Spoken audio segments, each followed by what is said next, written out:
Olá, meu nome é Soledade, eu sou fonoaudióloga e professora de neurociências, sou uma mulher branca, estou usando um óculos quadrado, tenho cabelos escuros, castanhos, olhos escuros e atrás de mim existe um aparelho num tom de madeira. A seguir, eu vou apresentar o nosso módulo 4, que é um módulo sobre o Centro Especializado de Reabilitação, Equipe Multiprofissional e Comunicação Alternativa, dentro do curso de atualização em Comunicação Alternativa.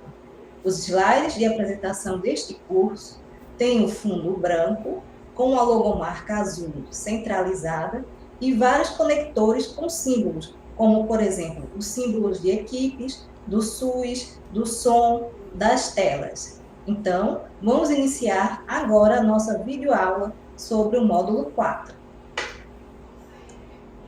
Primeiramente, vamos compreender qual é a definição do Centro Especializado de Reabilitação, o CER. O CER, ele veio da necessidade de ampliar a atenção especializada para a reabilitação dos usuários do SUS, através da portaria 793, que amplia essa rede de cuidados à pessoa com deficiência. Então, o CER é um ponto de atenção ambulatorial que vai fazer reabilitação, diagnóstico, avaliação, acompanhamento, monitoramento, além de articulação com outros pontos da nossa rede de saúde. Os CERs, os Centros Especializados em Reabilitação, eles podem ser organizados em várias modalidades, de acordo com o tipo de deficiência que irá ser atendido. Então, por exemplo, se esse centro especializado, ele atender 2 tipos de deficiência, será um CER do tipo 2. 3 tipos de deficiência, CER tipo 3. E, por fim, o CER tipo 4.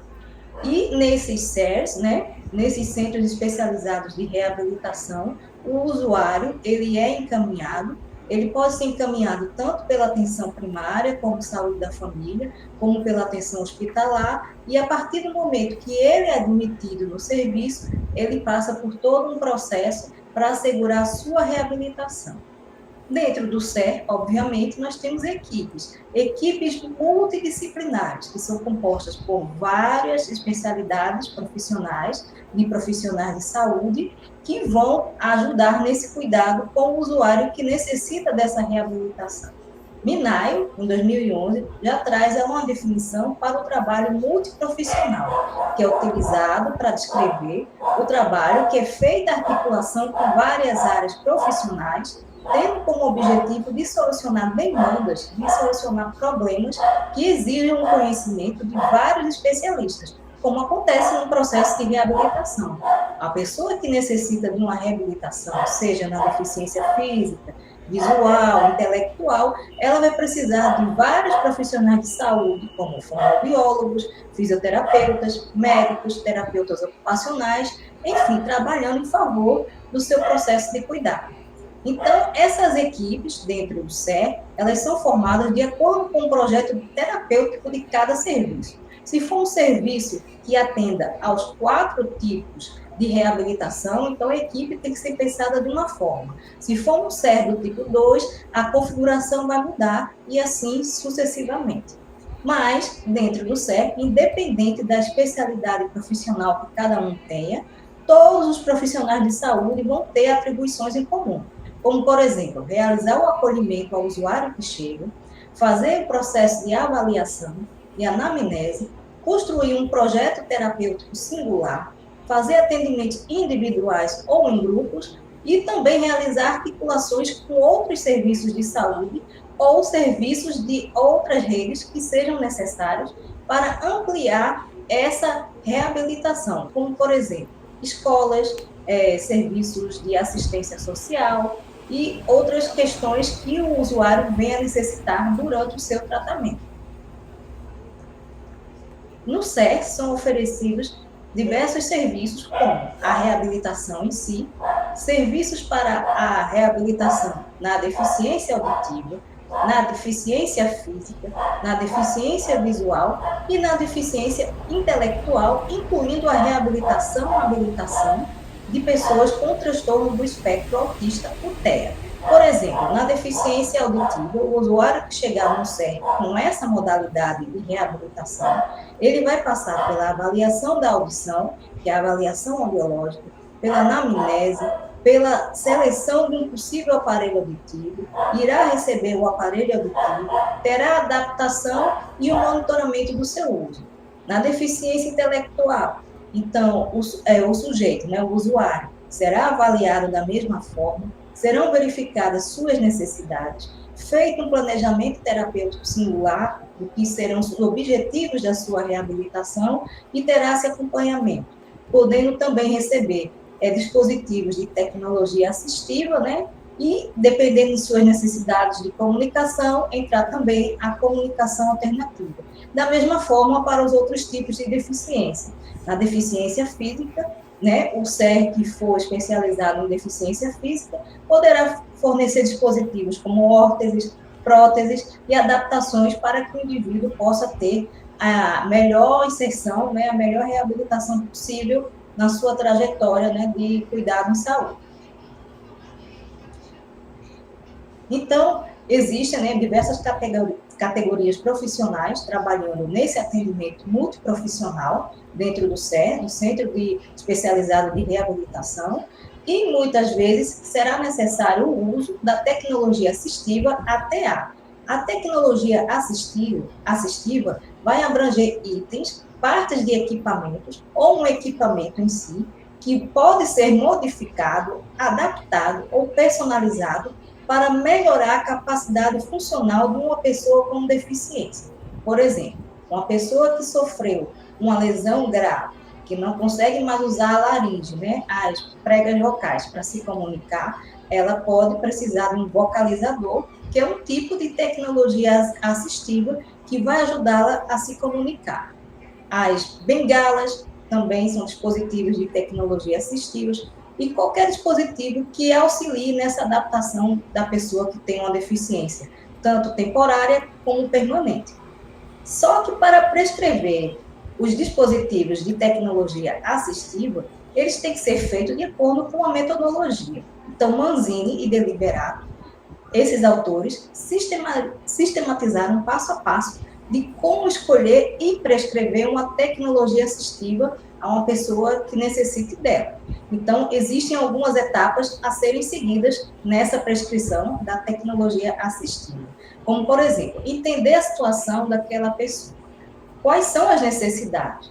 Qual o contexto que ela está? Ela está em ambiente escolar, ambiente de trabalho, ambiente doméstico? O que é que ela vai necessitar? Depois, os terapeutas envolvidos irão gerar ideias, né, de tecnologias assistivas que podem ser prescritas, né? Vão escolher a melhor alternativa, vão representar a ideia. No caso de ser uma tecnologia assistiva de baixo custo, o terapeuta pode confeccionar, porque a tecnologia assistiva pode ser de baixo custo ou de alto custo. Uma de baixo custo, por exemplo, é uma prancha para se comunicar, feita com recortes de figuras, de fotos. Então, é a representação dessa ideia. Construir esse objeto da tecnologia assistiva, quando for de baixo custo, ou, no caso, providenciar um equipamento que for de alto custo, se for a necessidade. Avaliar este uso pela pessoa que está fazendo o uso da tecnologia assistiva e acompanhar como se dá esse processo do uso e se está sendo eficiente para aquelas necessidades do sujeito, né, em questão. E também temos a nossa comunicação aumentativa e alternativa, que é uma área da pesquisa de prática clínica e educacional que visa, né, que tem como objetivo maior compensar os severos prejuízos para as pessoas que tenham necessidades complexas de comunicação, que tenham dificuldades na compreensão e na produção da linguagem oral. Um exemplo clássico, né, de comunicação aumentativa alternativa é quando a pessoa, por um acidente vascular encefálico, o derrame, popularmente conhecido, não consegue mais falar, e o terapeuta ele vai organizar estratégias, como, por exemplo, uma prancha de comunicação simples, com figuras para ele apontar se ele sente dor, se ele está com fome, se ele está com sede. Então, esse é um tipo de comunicação aumentativa e alternativa. A CAA, né, ela vem para atender justamente as pessoas que possuem necessidades complexas de comunicação, tanto temporárias como permanentes. Um dos primeiros tipos de comunicação aumentativa e alternativa foi o PECS, né, que foi criado em 1985, que é a sigla para Picture Exchange Communication System, foi criado nos Estados Unidos, voltados a crianças, primeiramente com diagnóstico de autismo, na sua fase escolar, e o PECS compreende um conjunto de figuras ou imagens com as quais a pessoa, né, pode se comunicar, e ela vai avançando em fases, né, que primeiro ela pode começar reconhecendo e apontando, e depois vai aumentando a complexidade, que ela poderá formar frases, né, com essas figuras, modificadores, atributos e até mesmo criar os próprios comentários com o auxílio dessa prancha, né, dessa prancha com figuras e imagens. E a comunicação aumentativa e alternativa é um espaço, né, da ciência muito promissor para ajudar as pessoas com necessidades complexas de comunicação, e existe uma literatura científica que traz resultados com estudos de caso, com acompanhamento de crianças, de outros pacientes que fazem uso de algum tipo de comunicação aumentativa e alternativa, trazendo esses resultados. Aqui, nesta videoaula, eu vou exemplificar um pouco dos resultados do estudo de Pereira, em 2019, onde foi usado um tipo de CAA, de comunicação aumentativa e alternativa, que é a PECS adaptado, em crianças diagnosticadas com TEA, o autismo. Essas crianças foram acompanhadas em fonoterapia por cerca de 16 meses, utilizando essa estimulação do PECS adaptado. O PECS adaptado, né, ele favoreceu a comunicação funcional dessas 3 crianças, havendo o desenvolvimento dos atos comunicativos por gestos, vocalizações e meio verbal. Como vocês já devem ter acompanhado na aula 1, a comunicação vai além da verbalização, da nossa fala, da oralidade. Então, os gestos comunicam, o nosso corpo comunica, e as crianças, né, são consideradas comunicativas não só pelo que elas conseguem verbalizar, mas pelos seus gestos, pelas suas intenções, e tudo isso é considerado atos comunicativos. Cassávia, em 2021, utilizou uma comunicação aumentativa e alternativa com uma prancha de comunicação mais simples, com figuras, mas aliada à estimulação lúdica, com brincadeiras, envolvendo essas crianças, né, do caso clínico, por cerca de 2 anos de idade. As brincadeiras tinham como objetivo disparar situações para estimular que essa criança tivesse o interesse de usar o uso da prancha de comunicação, com as figuras e com as imagens que iriam ajudá-las a expressar os seus desejos e as suas intenções. E, consequentemente, a família também foi inserida nesse processo lúdico do brincar aliado ao uso da prancha, para que a criança tivesse mais interações com seus cuidadores, com a sua família. Nesse processo do estudo de Cassávia, então foi verificado que a família dessas crianças compreendeu que a comunicação ia além da fala. As suas crianças expressavam desejos e intenções através de olhar, movimentos do corpo, vocalizações, que o brincar em si potencializava. O brincar é uma atividade especialmente de potência, né, para o nosso sistema nervoso. Então, a criança que é exposta às brincadeiras, às interações, o sistema nervoso dela se reorganiza de uma forma melhor, com mais plasticidade, e estimula mais as redes neurais do cérebro a se integrarem e desenvolver melhor. Toda pessoa com deficiência, ela precisa de uma rede de apoio.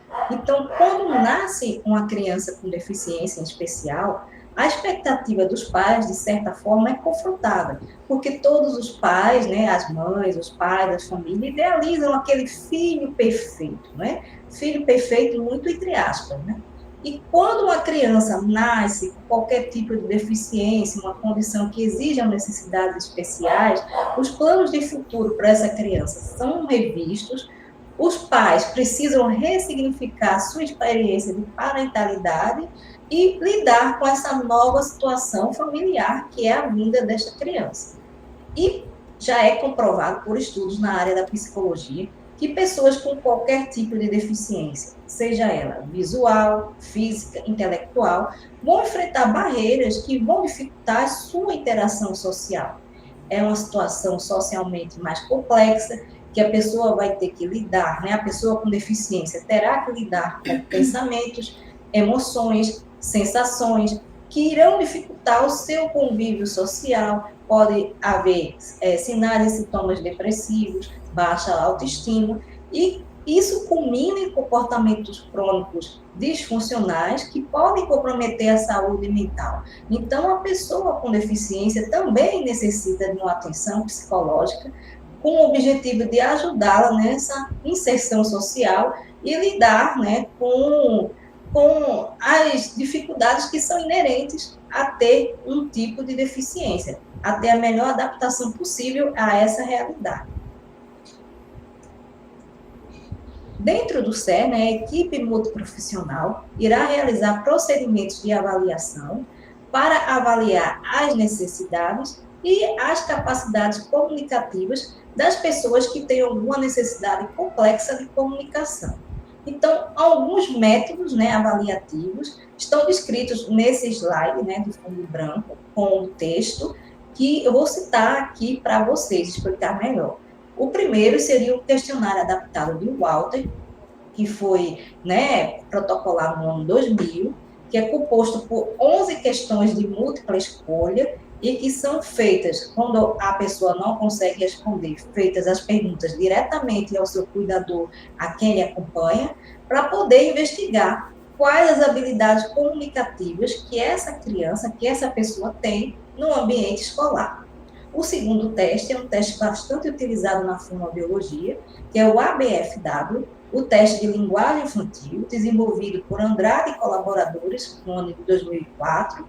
É um instrumento muito utilizado para avaliar as habilidades de linguagem, né, da pessoa.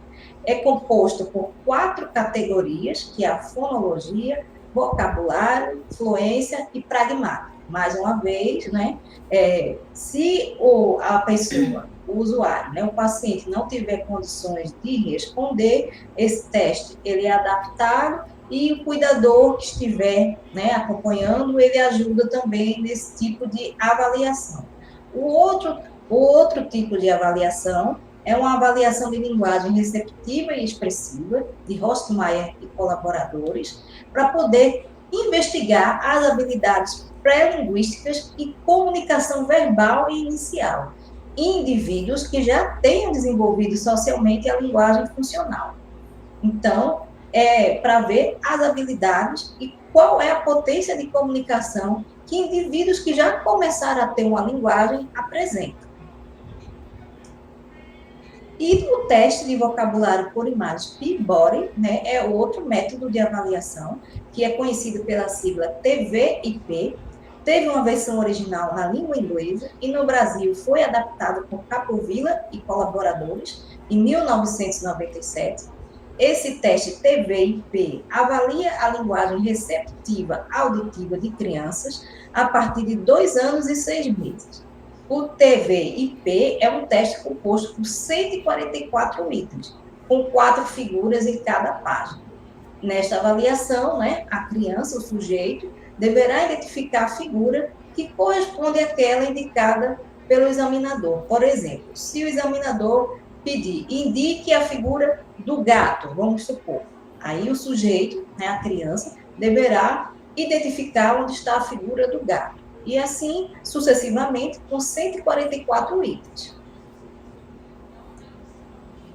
Após esse processo de avaliação, de conhecer as potências de comunicação de cada sujeito e também as dificuldades, a partir desse momento, os terapeutas envolvidos nas equipes multidisciplinares irão elaborar um projeto terapêutico, um plano terapêutico, e também pode ser chamado um plano de intervenção em relação ao uso da comunicação aumentativa e alternativa.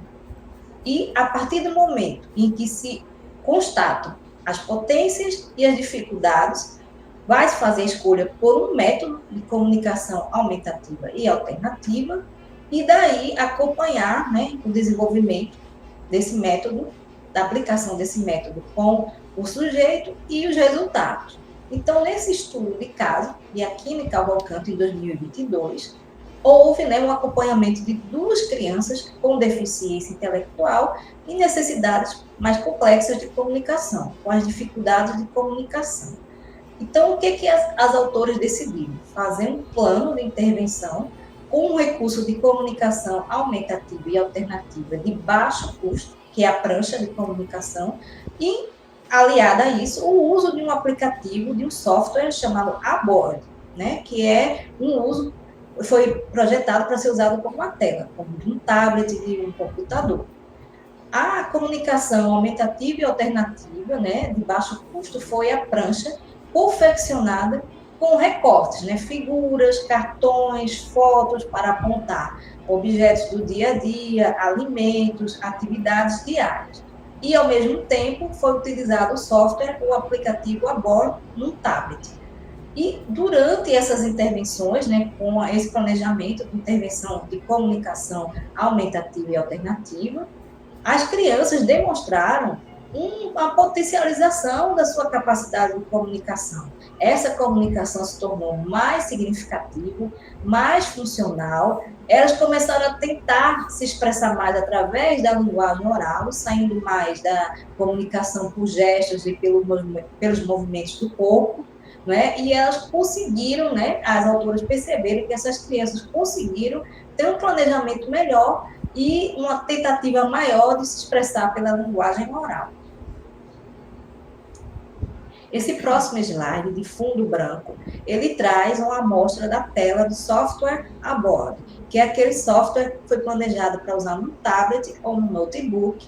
A tela desse software, da imagem que aparece nesse slide, mostra, por exemplo, como a pessoa pode utilizar as figuras que representam alimentos, né? Então, temos figuras de diversos alimentos para que a pessoa possa dizer eu, apontar para uma figura de querer e, em seguida, apontar o alimento que ela vai escolher, né, na figura do alimento que ela vai escolher, que aparece nessa tela do software, do aplicativo. Em seguida, também nesse slide de fundo branco, temos um exemplo de prancha de comunicação de baixo custo, que é construída com figuras coloridas. Então, a primeira coluna, nós temos uma coluna de figuras com fundo rosa, que mostram pessoas. Na segunda coluna, as figuras têm um fundo amarelo, que mostram sujeitos, como eu, você, nós. A terceira coluna, com fundo verde, tem verbos, né? Querer, comer, beber. Na quarta e na quinta coluna, de fundo laranja, temos exemplos de alimentos em que a pessoa aponta, né? Por exemplo, eu quero bolo. E na última coluna, figuras de fundo azul que relatam adjetivos como quente, frio, gostoso, e a partir daí, apontando com o dedo para as figuras, a pessoa pode construir uma frase só apontando para as figuras, como, por exemplo, eu quero um bolo quente. O próximo slide, também de fundo branco, contém texto e ele traz informações sobre o processo de escolha, adaptação e dispositivos da comunicação aumentativa e alternativa. Para escolher, né, os terapeutas, os profissionais de saúde envolvidos nas equipes multidisciplinares, para escolher esse dispositivo de comunicação aumentativa e alternativa, ele precisa considerar diversos aspectos. Não adianta considerar, eu vou considerar aquele dispositivo mais barato, mas sem considerar, por exemplo, as condições motoras. A pessoa tem esses movimentos preservados dos dedos para apontar, consegue ter motricidade na mão, consegue também ter a questão cognitiva de entender que precisa realmente passear com o dedo pela figura para conseguir apontar. Há a questão também da postura, ela consegue ficar sentada? Não consegue, só consegue ficar deitada? Tudo isso tem que ser considerado ao se escolher um recurso de comunicação aumentativa e alternativa. Considerar também as necessidades da vida diária. Essa pessoa trabalha, estuda, fica só no ambiente domiciliar, precisa ser tudo isso revisto pois dependendo dessas funcionalidades e incapacidades identificadas, vão ser feitas as adaptações para o melhor uso dessa comunicação aumentativa e alternativa. Então, os autores Manzini e Deliberato trazem exemplos de recursos e adaptações possíveis. Por exemplo, a pessoa pode usar um avental de figuras, usar um avental de tecido no ambiente escolar, com figuras que são coladas com adesivo ou com velcro, e ela vai formando, né, um conjunto de imagens que podem indicar, né, objetos, frases, desejos. Também pode ser utilizadas fotografias, né, de amigos e de família para poder estimular o reconhecimento e a interação com essas pessoas próximas.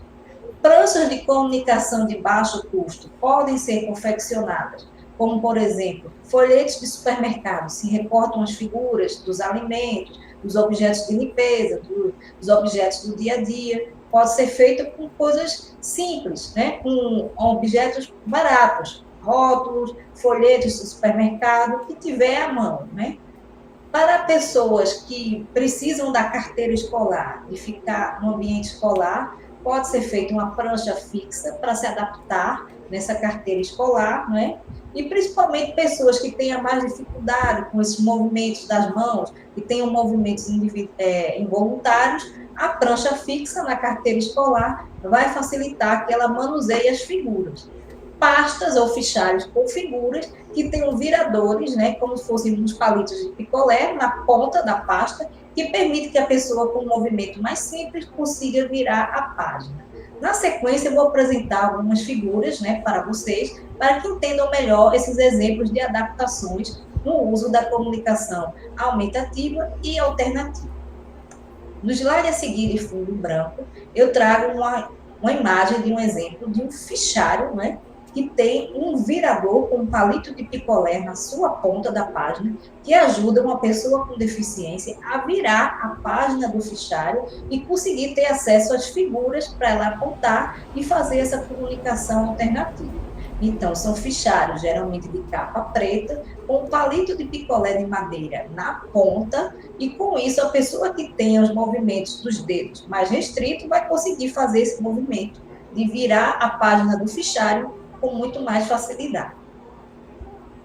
No próximo slide, também de fundo branco, eu trago uma figura que é um exemplo de uma prancha fixa com figuras, né, uma prancha de comunicação, que foi adaptada numa carteira escolar para uma pessoa com deficiência física, que está em cadeira de rodas e que tem movimentos involuntários com as mãos. Então, a prancha foi fixada na mesa escolar e daí a pessoa, com a prancha fixa, consegue ter muito mais amplitude, né, com esse movimento de poder apontar a figura que deseja indicar.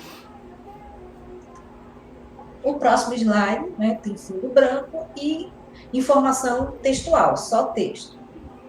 Então, a partir do momento que foi escolhido, né, o tipo, né, o recurso de comunicação aumentativa e alternativa foi aplicado, é preciso um monitoramento e avaliação para ver se esse tipo de CAA, de comunicação aumentativa e alternativa, está dando certo para aquele usuário, né, seja ele criança, adulto, estudante, enfim.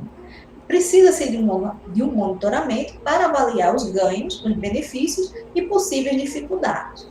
Então, os diversos estudos de comunicação aumentativa e alternativa também contemplam estudos de acompanhamento longitudinal para avaliar, né, para monitorar o desempenho das pessoas que fazem algum tipo de uso de CAA. No estudo de Montenegro, em 2021, os autores, né, fizeram um acompanhamento de uma criança de 2 anos e 2 meses, com o diagnóstico do autismo, do TEA, durante 24 sessões de terapia na clínica fonoaudiológica. E para monitorar, são utilizados protocolos, instrumentos. O primeiro instrumento que essa equipe de pesquisadores utilizou foi um instrumento chamado ATEC, né, que é Autism Treatment Evaluation Checklist. É uma sigla para essa frase em inglês, ATEC, que foi esse instrumento empregado para avaliar a eficácia das intervenções, né, para a estimulação da linguagem, da comunicação dessas crianças e monitorar o progresso dessa criança em específico ao longo do tempo. Esse protocolo ATEC avalia 77 itens que vão estar divididos em 4 grupos. O primeiro grupo é o grupo da fala, linguagem e comunicação, o grupo da sociabilidade, o grupo da percepção sensorial e o grupo da saúde física e do comportamento. Então, esse protocolo ATEC, ele permite fazer tipo um antes e depois, fazer a medição da diferença entre os resultados iniciais, os scores, a pontuação inicial e a pontuação final, a pontuação posterior. E com isso, nós podemos ter um monitoramento quantitativo, quantificar essa evolução obtida pelo sujeito que está em uso de uma comunicação aumentativa e alternativa. Outro protocolo para monitorar esse uso de uma comunicação aumentativa e alternativa, que é utilizado principalmente no contexto das crianças com autismo, dos pacientes com autismo, com TEA, é o ACOTEA, que é a sigla para Protocolo de Avaliação da Comunicação no Transtorno do Espectro do Autismo. Então, o ACOTEA avalia as habilidades comunicativas. Esse protocolo possui 34 questões que abrangem a comunicação expressiva, compreensiva e o comportamento social. Quanto maior a pontuação no ACOTEA, melhor o desempenho da comunicação funcional. E para aplicar este protocolo, é necessário que o terapeuta use estratégias de atividades lúdicas, atividades com brincadeiras, para poder disparar situações comunicativas e o sujeito começar a interagir e conseguir realizar essas 34 questões que compõem este protocolo. E, por fim, chegamos ao final do nosso módulo 4, que também é a conclusão do nosso curso de atualização Comunicação Alternativa. Primeiramente, gostaria de desejar a você uma continuidade do seu aprendizado, que não pare por aqui. Se você se interessa pela comunicação alternativa, procure também outras fontes de conhecimento, porque é um campo muito vasto, muito importante para garantir a inserção social das pessoas que têm necessidades complexas de comunicação.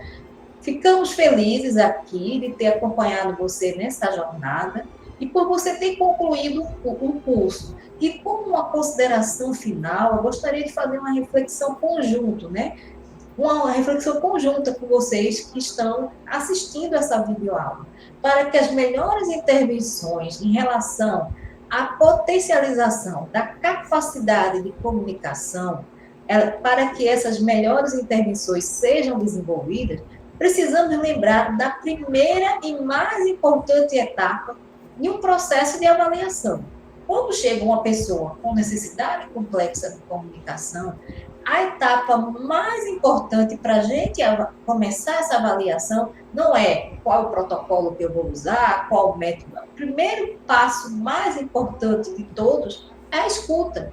É a escuta qualificada e humanizada de quem busca o nosso apoio, o nosso cuidado, de a gente conseguir compreender o que aquela pessoa tem de potência, o que ela apresenta de dificuldade, quais são as possibilidades, como podemos planejar uma intervenção que seja mais eficaz. Então, quando a gente tem essa escuta qualificada e humanizada do usuário, a gente consegue, falando das equipes multiprofissionais, dos terapeutas, e também a rede de apoio. A rede de apoio, a família, os amigos também precisam desenvolver essa escuta qualificada e humanizada da pessoa com necessidade complexa de comunicação, da pessoa com deficiência.